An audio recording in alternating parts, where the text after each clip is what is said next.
Bismillahirrahmanirrahim.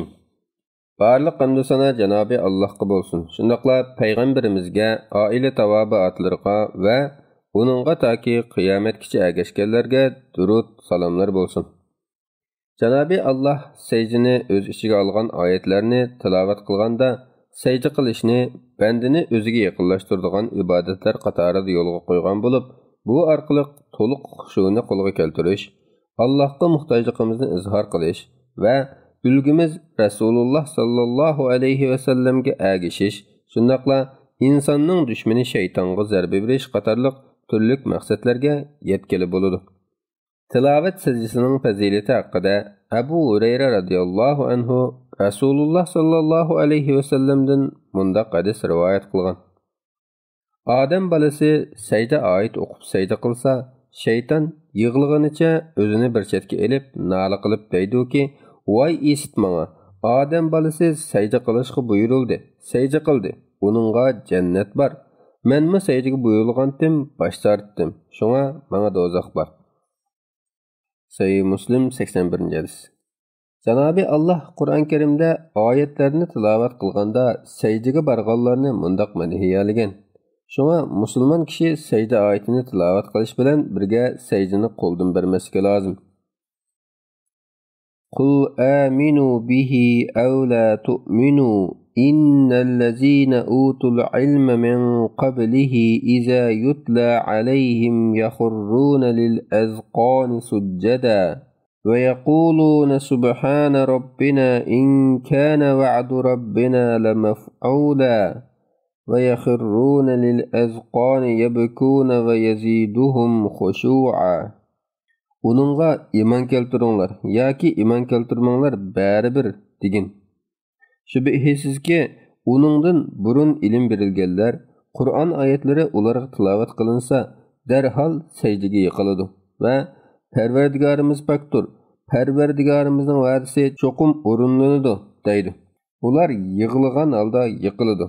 Ularning xushuini oshiradi. Nafi rivoyat qiladi-ki, Ibn Umar radhiyallohu anhuma mundaq degan: Rasululloh sallallohu alayhi va sallam bizga sajda oyati bor surani o'qib berib, sajda qilatdi. Bizmi sajda qilatdik. Hatto ba'zimiz sajdaga peshonisini qo'yg'idek joy topolmay qolatdik. Nafi rivoyat qiladi-ki, Ibn Umar radhiyallohu anhuma mundaq degan: Rasululloh sallallohu alayhi va sallam biz bilan billa vaqtida sajda oyatini o'qib sajda qilatdi. Bizmi sajda qilatdik. Hatto ba'zilar peshonisini qo'yg'idek joy topolmay qolatdi. Abu Salama rivoyat qilib deydi-ki, men Abu Hurayra radhiyallohu anhuning "Izas samaa'un shaqqat" surasini o'qib sajda qilganligini ko'rib, "Ey Abu Hurayra, men o'zlarining sajda qilganlarini ko'rdim-g'o" desam, u "Men Rasululloh sallallohu alayhi va sallamning sajda qilganligini ko'rmagan bo'lsam sajda qilmaydim" dedi. Tilovat sajdasi barliq olimlarning nazarida bir sajda bilan ado topadi. Sajdaning o'rniga boshqa bir ish yoki so'z qilsa, o'rnini bosolmaydi. Abu Hurayra radhiyallohu anhu rivoyat qilgan uzun bir hadisda Rasululloh sallallohu alayhi va sallam sajda qilishning fazilatini mundaq bayon qiladi. Alloh taolo ahli do'zax ichidan xohlaganlarga rahmat qilmoqchi bo'lsa, farishtalarni Allohga ibodat qilganlarni do'zaxdan olib chiqishga buyuradi. Farishtalar ulardagi sajda izlarini tunib, ularni do'zaxdan olib chiqadi.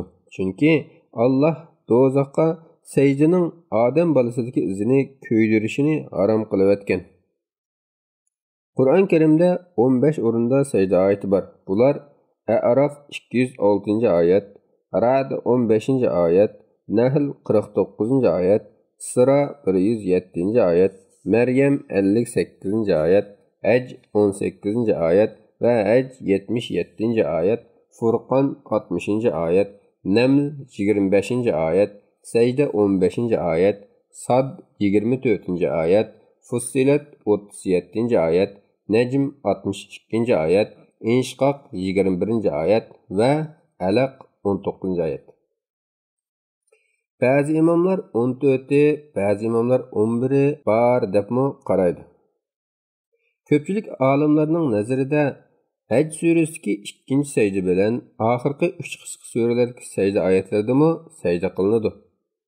Bu oyatlar tilovat qilinganda sajda qilishning sababi bo'lsa, Alloh taolo bu oyatlarda bandalarini sajdaga buyurgan yoki ilgirkilarning sajdaga buyurilganda sajda qilganligini madhiyalagan va yoki sajda qilmaganligini ayiblagan. Yana sajda oyatlarini o'qiganda sajda qilish to'liq xushuni qo'lga keltirish, Allohga muhtojlikni izhor qilish, shaytonning dakkisini berish va Rasululloh sallallohu alayhi va sallamning sunnatiga ergashish uchun yo'l qo'yilgandir. Odatda Qur'on Karimda sajda oyatlaridagi sajda kalimasining ustiga siziq tortilib, oyat oxiriga sajda belgisi qo'yiladi. Sajda oyatini o'qiganda yoki anglaganda sajda qilishning hukmi ko'pchilik olimlarning nazarida sunnat, Hanafi olimlarning qarshida vojibdir. Har qarashning o'ziga loyiq dalillari bor bo'lib, Rasululloh sallallohu alayhi va sallam sajda oyatlarini o'qiganda bir qatimmo sajda qilmay qolmagan.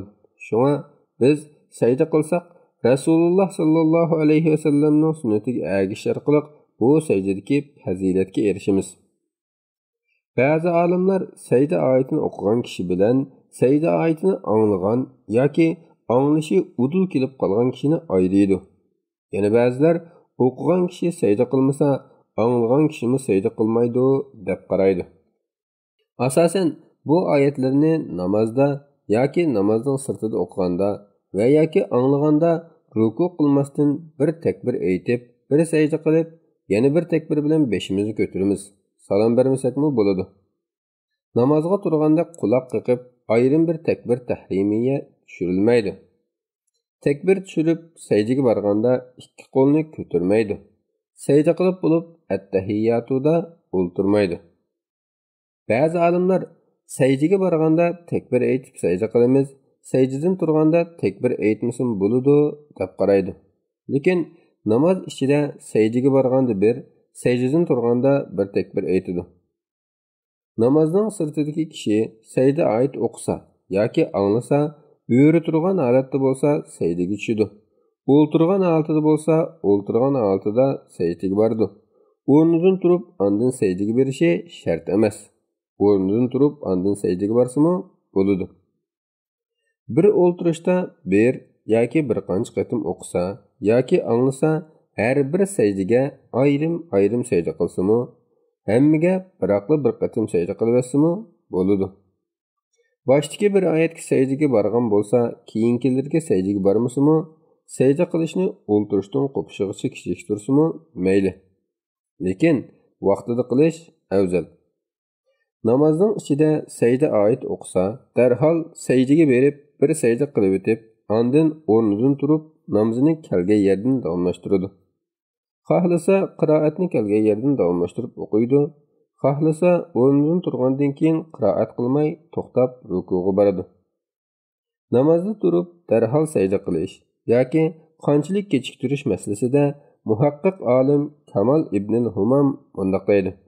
Bir kishi namozda sajda oyatini o'qisa, agar sajda oyati suraning oxirida yoki oxirga yaqin bo'lib, orqada sura tugaganga qadar bir yoki ikki oyat bo'lsa, xohlasa surani oxirigacha o'qib o'tib, biroqla rukuga boradi yoki darhol sajda qilib o'tib, ondan qiyomga qaytib, surani oxirigacha o'qiydi. Uningga boshqa bir surani o'ylab o'qiversa, texim afzal. Darhol sajda qilib o'tmay, oxirigacha o'qib, biroqla rukuga berib, ondan sajda qilgan bo'lsa, bu ahvolda tilovat sajdasi bo'ynidan saqit bo'ladi. Chunki bunchalik arliq o'tsa, darhollik uzilib qolmagan bo'ladi. Agar sajda oyati o'qib bo'libla udul sajda qilmay, darhol rukuga berib, ondan sajda qilgan bo'lsa, bu sajdada tilovat sajdasini niyat qilgan bo'lsin yoki bo'lmasin, bu ahvolda tilovat sajdasi bo'ynidan saqit bo'ladi.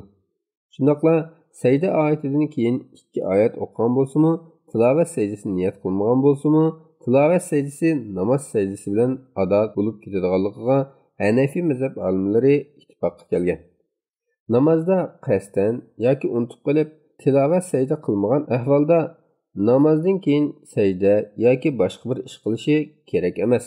Chunki tilovat secdesi namozning bir qismidek bo'lib ketgan bo'lg'achqa, namozning boshqa vajibatlariga o'xshash namoz ishidala ado qilinadi. Namozning sirtida emas. Tilovat secdesi qilganda secdaga berishi kerak bo'lgan bo'lsa-mu, biroq namozning ruku secdesi bu tilovat secdesi o'rnida turib Allohni ulug'lashda kifoya qiladi. Jamoat namozda jamoatmi imomga ergashib sajda qiladi.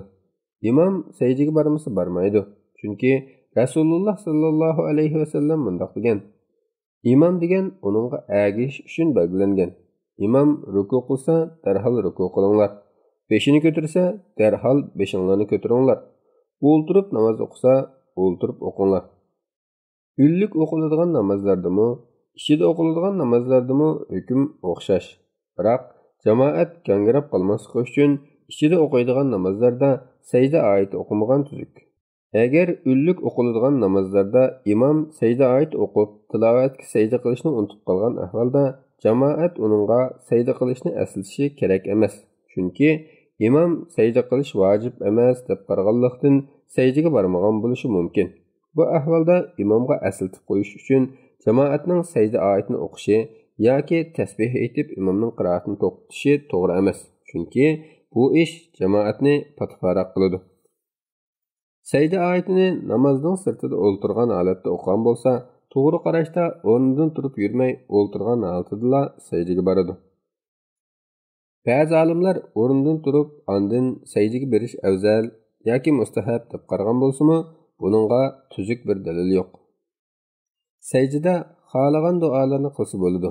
Va hadislarda Rasululloh sallallohu alayhi va sallam nafl namozlarida sajdaga borganda qilgan arabcha duolarni bilsa arabcha, bilmasa o'zining ona tilida xohlagancha duo tasbih aytsa bo'ladi. Farz namoz sajdasida aytgan tasbihni aytsimi bo'ladi. Janobi Alloh Qur'on Karimda oyatlarni tilovat qilganda sajdaga berib sajdalarida وَيَقُولُونَ سُبْحَانَ رَبِّنَا إِنْ كَانَ وَعْدُ رَبِّنَا لَمَفْعُولًا Parvardigarimiz paktur, Parvardigarimizning va'dasi cho'qim o'rinlanadi deganlarni Isro surasi 108-oyatida madhiyalagan. Shunga mushu duoni qilsimi bo'ladi. Ko'pchilik olimlarning nazarida tilovat sajdasi qilish uchun namozga o'xshash tahorat bo'lishi, kiyim, o'rin va badan pok bo'lishi, qiblaga yuzlanish va avratni yo'gash qatorliqlar shart qilinadi. Bu tilovat sajdasini namozga qiyos qilganlikdir. Bu qarashga asosan ayol kishi beshiga ro'mol artib, ondan sajda qilish kerak. İmam İbn Taymiyya qatorliq bir qism olimlar tilovat sajdasiga yuqorqilarni shart qilmagan. Amaliyotda hadislarda buni shart qilgan ahvol rivoyat qilinmagan. Shunga tahorati yo'q kishimi sajdaga borsa, sajda fazilatiga erishsa bo'ladi. İbn Ömer radhiyallohu anhuma sajda oyatini o'qiganda tahoratsizlar sajda qilaveradi. Bu qarash yana Sha'bi qatorliq ba'zi salaflardan kelganligini Ibn Abi Shayba rivoyat qilgan. Ammo salaflardan junub kishi bilan hayzdar ayolning tilovat sajdasi qilmaydiganligi rivoyat qilingan. Diyarimizdagi qorilarning odatida Qur'on o'qiyotganda yoki yodlaganda sajda oyatlarini o'qimay atlab ketadigan, hatto namozdami atlab ketadigan ahvol bor. Bu to'g'ri emas. Salaflarning bunday qilishini yomon ko'rganligini Ibn Abi Shayba rivoyat qilgan. Shunga tashlamay to'liq o'qish lozim. Salaflardan kelishicha, sajda qila olmaydigan kasal kishi, uloq ustidagi kishi sajda oyat o'qiganda yoki anglaganda sal yengishib ishorat qilib qo'ysa bo'ladi. Yo'l menib ketib o'tib sajda oyat o'qiganda yoki anglaganda bir chetga chiqib sajda qiladi. Ba'zi salaflardan sajdaga bormay Allohu akbar deb takbir tushirib manganligimi rivoyat qilingan. Namoz o'qish cheklangan vaqtlardami tilovat sajdasi qilishga bo'ladi. Bu ba'zi salaflardan rivoyat qilingan. Yuqorqi ba'zi masalalarda salaflardan o'xshamagan ba'zi qarashlarmi kelgan. Vallohu a'lam. Fatvoda doktor Abdul Aziz rahmatulloh